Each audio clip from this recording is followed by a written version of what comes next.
gina uka qabla faqruka bàtó wà lọ́wọ́ ẹ tó gbẹ wà kó ṣọmọ yorùbá ló ṣe pé kò sí mọ́ wà hayatuka qabla mautik your life before your thereafter gbogbo eléyìí Ànábì ní pé a máa ṣe àkáǹtì fún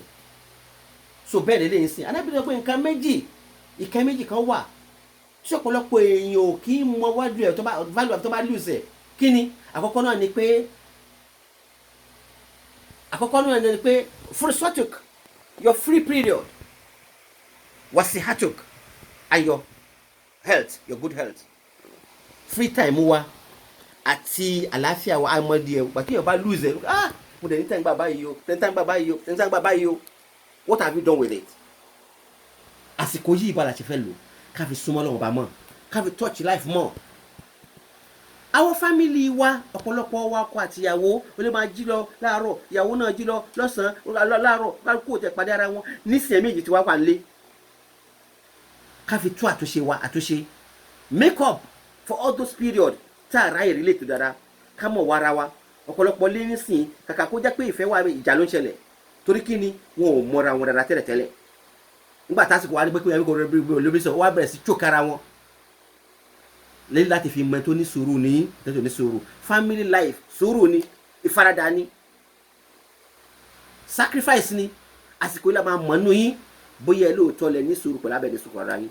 nítorí jẹ́ family kì í ṣe gbádùn lásán ẹ máa rí ní rámbẹ̀ àsìkò yìí kẹ́ wá fi make up pẹ̀lú ara yín eléyìí ṣe pàtàkì fún wa láti mójútó láfitọ́ bákan náà Ànábì wa Muhammad sallallahu alaihi wasallam láti round up tó lásìkò ti fẹ́ pé wọ́n náà Ànábì wa ń sọ fún wa wípé nínú àsìkò tó bá rí báyìí ó ní Abi Hurairah ló gbọ́gbà dé sinna wa ó ní Abi Hurairah radiyallahu ta'ala anhu qala qala sallallahu alaihi wasallam man rusika khamsa aw sab'a lam yughrim amsa aw sab'a ẹnikẹ́ni tá a bá fún ní opportunity láti rí nǹkan márùn mi ò ní kọ nǹkan márùn fún àbí nǹkan méje mi ní kọ nǹkan méje fún two version àdé sí náà tí àyè bá wá rí báyìí these 7 things are the things you must try to capitalize on torí ìkẹni àsìkò yìí fún wa ìkẹni fún mùsùlùmí inú àwẹ̀ la wà a fẹ́ súnmọ́ Ọlọ́run bá a fẹ́ rúru tó pọ̀ gbà distractions ò sí mọ́ distractions lásìkò yìí mọ́ tá a bá tẹ̀ fẹ́ ṣe ayé ò tẹ̀ wá yọ Ọlọ́run fúnra rẹ̀ wá wò wẹ́ sọ́yìn tó bá tí wá ń ṣe bàjẹ́ ń sìn omi kò fúnra rẹ̀ ló fẹ́ sọ́ra ẹ̀ nù opportunity láti redeem ara wa lélẹ̀ Ànábì ní nǹkan méje ìtẹ́bá ti ní àkọ́kọ́ wà ṣukur ọpẹ́ man ruzika ṣukur lam yuhrimul mazid ẹnikẹ́ni tó lọ́n bá ní kó lè máa dúpẹ́ kí ló ń jẹ́ ìdúpẹ́ oríṣi mẹ́ta ló wà alhamdulilayi rabbil alhamdulilayi odò ọpẹ́ kan nìyẹn ìdúpẹ́ kan wà ìdúpẹ́ pé èèyàn fi owó dúpẹ́ wà àmọ́ èyí tó jẹ́ ìdúpẹ́ jù ni pé kí èèyàn máa tẹ̀lé àṣẹ Ọlọ́run téèyàn bá lọ́mọ tó rán lọ sí school tó ń gba first class wálé tó ń gba lọ́rẹ́sì ó ṣe wálé àmọ́ ọmọ ìṣe báyìí kò ṣe kò múnú ẹ̀dùn àwọn gba lọ́rẹ́sì wálé ṣó dúpẹ́ fún ẹ kó dúpẹ́ fún ẹ gbogbo tó ń gba lọ́rẹ́sì wọn ló ní ṣé wọn ló máa gba first class wọn ló máa gba certificate wọn ló ní certificate wọn ló máa fi jẹun ìwọ kọ́ ló fẹ́ fi jẹun òun ló máa fi jẹun òun ló fẹ́ lò fún gbèsè ayé ẹ̀ ọpẹ́ tó lè dún fún yín ni pé kó máa ṣe ohun tó máa múnú yín dùn kó máa gbọ́rọ̀ sí lẹ́nu ọmọ bá mi ṣe lè kó bá mi ṣe ọmọ bá mi lè kó mi ṣe kó bẹ̀rẹ̀ àláfíà yín ọpẹ́ tó lè dún fún yín nìyẹn sọ ẹni tó bá ti wá ń sábà ṣiṣẹ́ Ọlọ́run ọba òun dúpẹ́ fọ́lọ́run sọ ẹni tó bá ti wá ń dúpẹ́ Ọlọ́run ní mi ò ní ṣe aláìṣàlékún fún Yorùbá ní tá a bá dúpẹ́ orí àná àgbà mi sí Ọlọ́run wá sọ ní Kùránì pé wa idh ta'adhana rabbukum la in shakartum la azidannakum wa la in kafartum in adhabi la shadid. Surah Ibrahim verse 7 Ọlọ́run tẹ́ ẹ bá ti lè máa dúpẹ́ fún mi Ọlọ́run ọba máa ṣàlékún fún yín àmọ́ tẹ́ ẹ bá ṣàlàyé dúpẹ́ ìjìyà ń lé o so àsìkò yìí ká lékún ní ọpẹ́ dúdú alhamdulillah kí ẹ máa bẹ̀rẹ̀ sí wo wa in ta'udu ni'matillahi la tuhsuha if you were to enumerate the favours of Allah upon you you can never exhaust them. máa ronú ìkẹ́ ọlọ́ọ̀bá ó lè ká tán mi ò lẹ́jọ́ bẹ̀rẹ̀ school mélòó ni yín nísìn níbo ló wà ń sìn ó wà lamẹ́ríkà ó wà ní kíní kan àwọn tẹ́jọ́ bẹ̀rẹ̀ lómi ò tẹ́ kò tẹ́ tí ìrìfà náà kò tí gba 10,000 lóṣù. Ọlọ́run kẹwàá jù báyìí lọ kíni ká máa dúpẹ́ rẹ̀ láti máa tàṣẹ́ Ọlọ́run àti máa kékeré. ẹlẹ́ẹ̀kejì òun náà ni asọ́bùr Ànábì ní man rusika sọ́bùr lam yuhrimu thawab ìmáa ní sùúrù patience endurance perseverance persistence ètò bá ní sùúrù tó ní faradà tó lámójú kúrò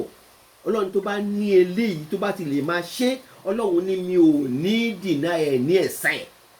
tọ́lọ́ bá sọ pé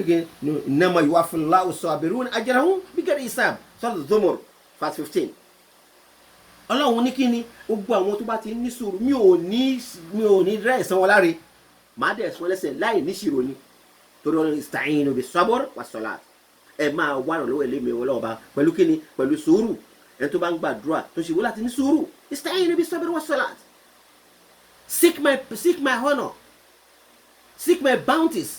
with patience and prayer ẹni tó bá ní sùúrù tó òun ní ti pọ̀ jù òun ò ní sùúrù mọ́ àtijọ́ ìkíni ó ti dẹni lẹ́lẹ̀ ẹni tó bá lè wò gbàdúrà mọ́ ó ti dẹni àbùkù so sùúrù ọlọ́run tó bá ti ní sùúrù èmi ọlọ́run bá mi ò ní ṣe kíni mi ò ní dùn ní ẹ̀san àdúrà sùúrù tó ní. ẹlẹ́kẹta àtàwùbà òun náà ní ìmáṣe pàṣẹ ọlọ́run ọba Ànábì ní man ruzika tawba lam yurim al-qubul man ruzika tawba lam yurim al-qubul ẹnikẹ́ni tí mi bá kẹ́ tó bá lè máa ṣe ní pàṣẹ ọlọ́run ọba mi ò ní yé gbà sọ́dọ̀ ọlọ́run ní wa huwa alladhi yaqbalu tawba an ibadihi wa ya'fu an sayyi'at Suratu Shura verse 25 ọlọ́run ní èmi lọ́ba tó máa ń gba ìtúbà èèyàn tó sì máa ń ṣe àmójúkúrò fún gbogbo ọ̀pọ̀lọpọ̀ ìṣiṣẹ́ wọn innama tawbata lillahi alladhina ya'maluna su'a bijahala thumma yatubuna min qarib fa ulaika yatubu alayhim wa kana Allahu aliman hakima Suratu Nisa verse 17 ọlọ́run ní àwọn tó jẹ́ pé wọ́n ṣàbúrú kú díẹ̀ kó tó wọ́n bẹ̀rẹ̀ tí pé tí mo ṣe yóò dá ọ wá ṣe pàṣẹ ọlọ́run ọba táwọn bá dẹ̀ ní májẹ̀mú márùn ìkíní náà ni pé tí mo ń ṣe yìí kò dáa mi ò ṣe mọ́ ẹ̀kejì náà tí mo ṣe nǹkan tí mo ṣe tí ò dáa yìí mi ò ṣe mọ́ kókó jù sílẹ̀ ẹ̀kẹta òun náà ni pé tí mo ṣe kó banújẹ́ lórí ẹ̀ ẹ̀kẹrin náà ni pé kó má kó wá sọ pé ọlọ́run bá foríjì mi ní ṣe bẹ́ẹ̀ mọ́ ẹlẹ́karùn náà ni pé kíni kó má bẹ̀rẹ̀ sí ṣe dáadáa sí ọlọ́run tó bá ti ṣe léyìí ọlọ́run ní máa gbà ẹlẹ́kẹrin òun náà ni al-istighfar alámi ni mo yusuf al-istighfar lámì rí makfira ìmá tọrọ àforíjì ọ̀tọ̀ ni túbà o méjì ọ̀tọ̀ọ̀tọ̀ ni wọ́n gbogbo àwọn òjò tó lọ bá parẹ́ janabi Hud janabi Salih janabi Lut ọlọ́run tó wáyé pé wọ́n lè ṣe tọrọ àforíjì ni nígbà má pa wọ́n rẹ̀ àmọ́ torí pé wọ́n ń ṣe agídí wọn tọrọ àforíjì lọ́dọ̀ ẹgbẹ́ lọ́wọ́ bá ẹni tó bá ju ni lọ bí tó bá wọn lè jùnà sí ọlọ́run bá jù wá lọ ní tó bá wọn ló lè ṣe fún wa àmọ́ tá a bá ti ń tọrọ àforíjì lọ́wọ́ ẹ̀ ọlọ́run máa ṣàlékún fún yín ọlọ́run sọ fún Ànábì mú pé fakultu astaghfiru rabbakum innahu kana ghaffara yursilu as-samaa alaykum midrara wa yumdidukum bi amwalin wa banina jalakum jannat jalakum anhara mo ní kẹ́ ẹ máa tọrọ àforíjì lọ́wọ́ ọba torí kí ni ọba aláforíjì ni wọ́n kí n lè rọ òjò kẹ́lẹ́ lórí owó lẹ́ ń wá kí n fún yín ọmọ lẹ́ ń wá kí n fún yín ilé lẹ́ fẹ́ wá kí n fún yín gbogbo tẹ́ ń wá yìí tẹ́ bá ti tọrọ àforíjì máa fún yín Hasan Basri èèyàn kan lọ bá olóhùn owó ó ṣe istighfar èèyàn kan lọ bá mò ń wọ ọmọ ó ní ṣe istighfar èèyàn kan lọ bá mò ń wọ láfẹ ṣe istighfar gbogbo istighfar ni tá a bá ti lè máa túbà ọlọ́run bá ń sọ ní Quran suratul Anfal náà ni ọlọ́run bá ń sọ ibẹ̀ again wọ́n makana Allahu liyakfurun wa hum yastaghfirun ọlọ́run bá ní mi ò lè pa wọ́n rẹ́ nígbà tí kíni nígbà tó jẹ́ pé wọ́n tọrọ àforíjì lọ́wọ́ dé mi ọlọ́run bá tó bá ti tọrọ àforíjì ọlọ́run ní mi ò ní pa wọ́n rẹ́ torí wọ́n tọrọ àforíjì ọlọ́run ní mi ò ní pa wọ́n rẹ́ torí ìdí èyí ó dánwó oníkálukú wa ká múra sí gbogbo nǹkan tí mo sọ yìí kó lè ṣe ẹlẹ́karùn-ún òun náà ni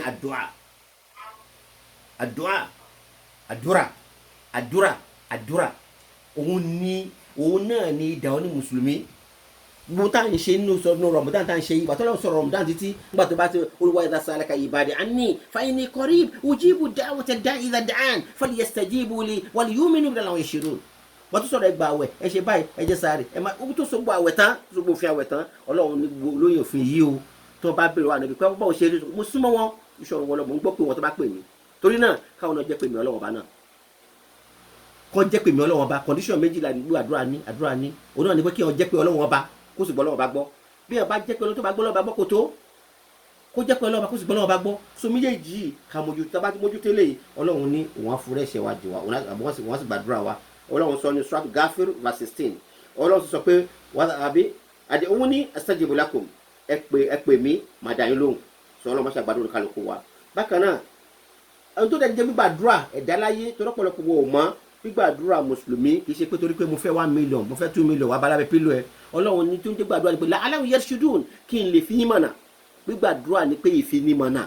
tọ́lọ́run bá ti fẹ́ gbàdúrà á fi yàn mọ̀nà tálí kó rí ọ̀rọ̀ wo ni kó sọ ibo ni kó lọ ìṣesí wo ni kó ṣe nítorí máa ṣe tájú tó nǹkan tó wá máa fi tẹ̀ lọ́wọ́ ọlọ́run á tọ́ ẹ sọ́nà lórí ẹ̀ nítorí jí gbàdúrà ni pé mímọ̀ náà ló fi jẹ́ pé Yorùbá máa ń pòwe ló jẹ́ pé òwe Yorùbá ni àmọ́ àfi túrọ̀ orí tó máa gbé ni ló ṣe kí ni ló ń gbára wo orékè ni tó bá ti fẹ́ gbàdúrà ẹ àwọn tó the right people tó máa bá sọ̀rọ̀ mo fẹ́ lọ sí ṣe báyìí náà á dẹ̀ sọ bẹ́ẹ̀ wàá kọ̀ pàdé ọ̀rẹ́ kan tó yẹ pé ó ti lọ kí ló ní problem mo mọ ẹ̀kọ́ níbẹ̀ náà á dẹ̀ connect ẹ gbígbàdúrà nìyẹn á ràn yàn sí ẹni á connect ẹni ló máa fi gbàdúrà kì í ṣe pé nǹkan máa bẹ ní by miracle so torí ló ṣe pàtàkì ká ní sùúrù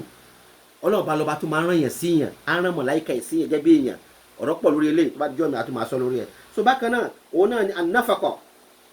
lẹ́kẹ̀jẹ̀ òun náà ni anáfàkọ̀ ọlọ́run mọ́ rúṣkàlì infaq tẹ̀mí yóò rẹ̀ mọ̀lá khalaf òun náà ni ìmọ̀ náwó oṣù Ramadan nìyí oṣù tí ẹ̀ máa ń ṣètọrẹ àánú ni gbogbo àwọn aláìní pọ̀ káàkiri ẹ̀ mo sọ lẹ́ẹ̀kan ọ̀pọ̀lọpọ̀ wa nísìnyí a ní bọ́jẹ̀tì fún Ramadan a ní ẹlòmíì fẹ́ lọ fún múra ẹlòmíì fẹ́ gba host itikaf fẹ́ host iftar oríṣiríṣi a ní bọ́jẹ̀tì tó pọ̀ àmọ́ lockdown yóò jẹ́ ká lè execute gbogbo wọn owó ètò àbí àti ẹ̀ máàkì 3 months 4 months ago time oṣù náwó ní Ramadan gbogbo owó itikaf gbogbo owó múra ìbọ̀lẹ̀ kó sí gbogbo àfẹ́ náà ìbọ̀lẹ̀ kó sí torí ìdí odò owó kálukú wa àwọn eléyìí ká fi touch life èyàn máa ń fi ìnáwó ó máa fi ń ra àlàáfíà ni ó máa fi ń lé àbìlù dànù ni bí ẹ̀ bá ṣe ń náwó sórí ọlọ́run ọba ọlọ́run Ànábì Muhammad sallallahu alaihi wasallam ó ní ìnáwó kò ní kí owó yẹn kó dín ẹ̀ka àti ọdún ikọ̀ mi ló yà ń bẹ̀ mo ṣeré kò gbè mí ó ní owó kàkánú tí ẹ̀ bá lóun náà sọ ọlọ́run ọba tó wọ̀ ẹ̀ bá fi tán owó yẹn kọ́ ló jẹ́ kó wọ̀ ẹ̀ tán o nǹkan mi ló jẹ́ kó wọ̀ ẹ̀ tán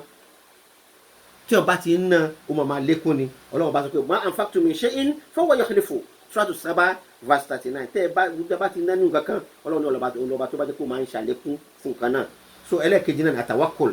ká gbẹ́kẹ̀lé ọlọ́run ọba ọgẹ́ mi sọ fún ilé kan kí ọ̀tọ̀ ní ìgbàgbọ́ ọ̀tọ̀ ní ìgbẹ́kẹ̀lé ọlọ́run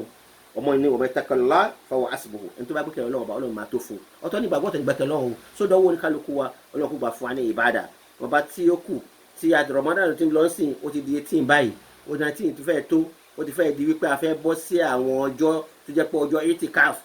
tá a máa ń ṣe ọjọ́ mẹ́wàá tó kù tó wá ti di pé itikaf ti ń bọ̀ kí Ànábì máa ń ṣe Ànábì máa ń fún ọjà ẹ̀ ní ó máa fún ọjà ẹ̀ tó máa tight tó máa bẹ̀rẹ̀ sí bẹ́ẹ̀ lọ́wọ́ bá ní kíkan tó máa wà láti Qadr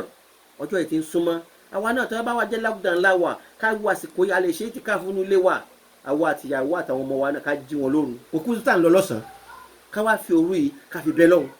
ká fi súnmọ́ lọ́hùn kádàrá tá a fẹ́ lò ọlọ́run àsìkò tó lọ́wọ́ bá ń yí padà lélẹ́yìí ká take advantage àsìkò yìí